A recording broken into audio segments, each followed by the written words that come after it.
RMC, jusqu'à 6h30. Charles Matin. Anaïs Castagna, Charles Magnin.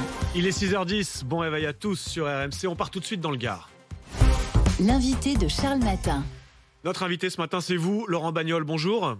Oui, bonjour. Vous êtes viticulteur à Souvignargues, c'est à l'ouest de Nîmes, dans le Gard, région frappée depuis quelques jours par de violents orages de grêle qui détruisent la vigne tout simplement. C'est ce qui s'est passé dans votre exploitation. Oui, tout à fait. Ça s'est passé mardi soir, mardi à 4h, 5h. Et en fait, compte, depuis quelques années, il y a souvent des orages avec des grêles et tout ça, mais cette année, c'est un violent orage un peu plus important. C'est avec pratiquement que des grêlons et qui a tout ravagé, mais surtout à une période très tôt, où le stade de la vigne est assez tôt, parce qu'on n'est pas encore à la floraison et tout ça, au début de floraison, où c'est le moment le plus fragile et tout ça, mais surtout l'intensité et la longueur de l'orage a fait que ça fait un peu des ravages, beaucoup même. Ça a duré combien de temps cet orage de grêle? L'orage a duré longtemps, mais tout ce qui est grêle a duré 10 minutes, un quart d'heure, mais bien intense, parce que c'était un rideau blanc, et avec un peu de vent aussi qui a intensifié un peu et puis des grosseurs de grêlons qui font entre 3 et 4 cm, Ouais, donc des gros grêlons pendant un quart d'heure, c'était très violent. Alors tiens, bougez pas Laurent Bagnol, Géraldine Demory, notre experte météo, est avec nous dans ce studio. Géraldine, là, ce que vit Laurent Bagnol, ce qu'il décrit, cet orage très violent, très localisé de grêle, est-ce que c'est exceptionnel ou pas? C'est une situation qu'on a relativement souvent en fait en mai-juin, c'est là où on a le plus d'orages de grêle. Ce qui se passe là en ce moment, on a une situation un peu de blocage, on a l'anticyclone sur le nord-ouest, donc ce qui fait qu'on a de l'air froid qui descend un peu plus au sud. Puis vers la Méditerranée, on a encore de la chaleur, donc c'est vraiment ce contraste entre les deux masses d'air qui fait qu'on a ces orages qui sont très violents. Et c'est vrai qu'en 15 minutes, c'est là qu'on a les dégâts qui sont très importants. On a des supercellules qui vont se former, des orages qui vont être très peu mobiles, qui vont faire du surplace. Et c'est quelque chose qui est très localisé. C'est pour ça que c'est difficile à prévoir, parce que le Gard est en vigilance jaune depuis quelques jours.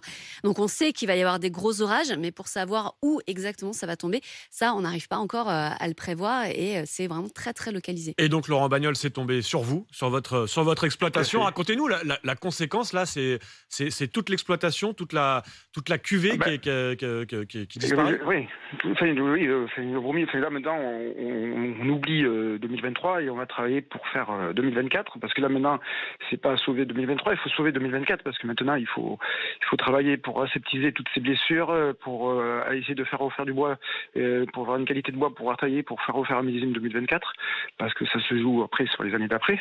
Parce que pour cette année, comme c'était un stade d'offluence, tous les petits grappes qui restent, je pense qu'avec des maladies vont tomber ou vont résister.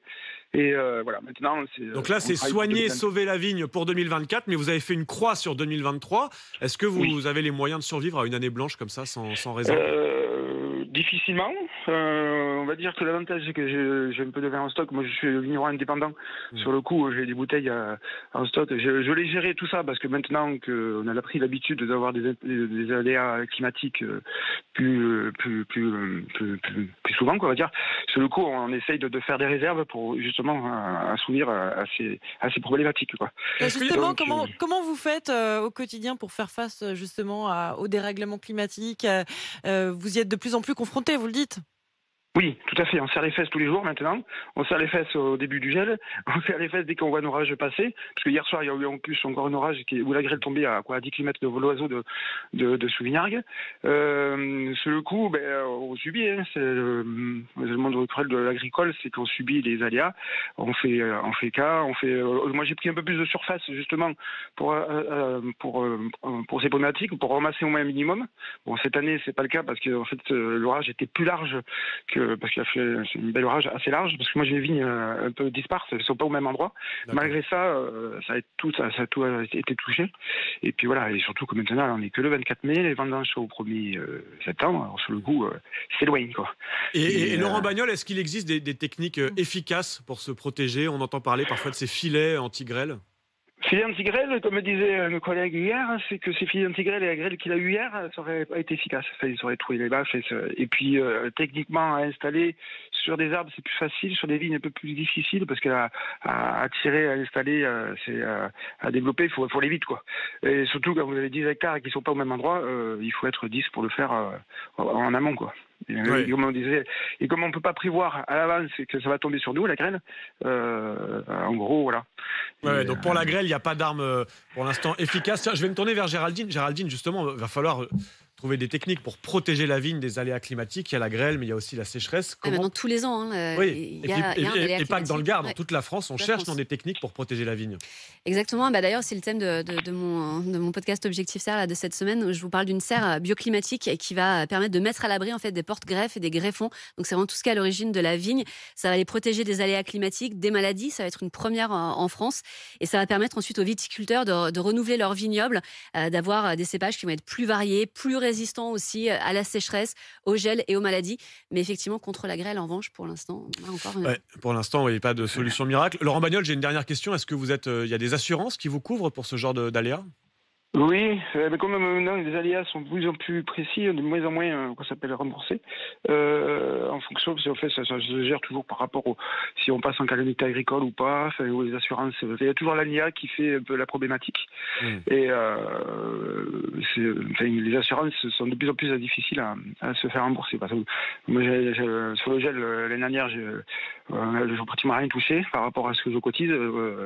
Des fois, on touche moins que ce qu'on cotise. Alors sur le coup, il faut mieux faire face à d'autres choix de travail et de ne pas compter sur les assurances parce que c'est assez problématique, quoi. Oui, et ça coûte de plus en plus cher de s'assurer parce que les assurances, justement, ils font monter les prix face à ces aléas climatiques. On va vous souhaiter bon courage. Malheureusement, Laurent Bagnol, vous le dites clairement, vous faites une croix sur cette cuvée 2023 à cause de la grêle, et l'enjeu pour vous, c'est de sauver 2024 désormais, de soigner, de réparer la vigne. On va vous souhaiter bon courage. Je rappelle que vous êtes propriétaire du domaine Masselot, c'est dans le Gard, du côté de Nîmes. Merci d'avoir été en direct avec nous de Bon Matin sur RMC. Il est 6h17 et tout de suite, c'est l'heure de retrouver nos deux rendez-vous, le sport et l'économie. Alors pour l'économie, on a Monsieur Le Chypre. Bonjour Manu. Bonjour à tous. Le Chypre du jour dans un instant. C'est la grande saga des négociations commerciales dont on a enfin le fin mot.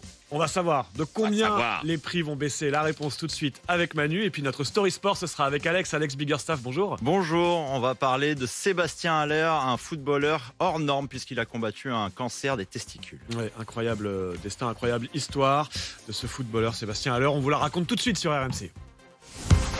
RMC jusqu'à 6h30. Charles Matin.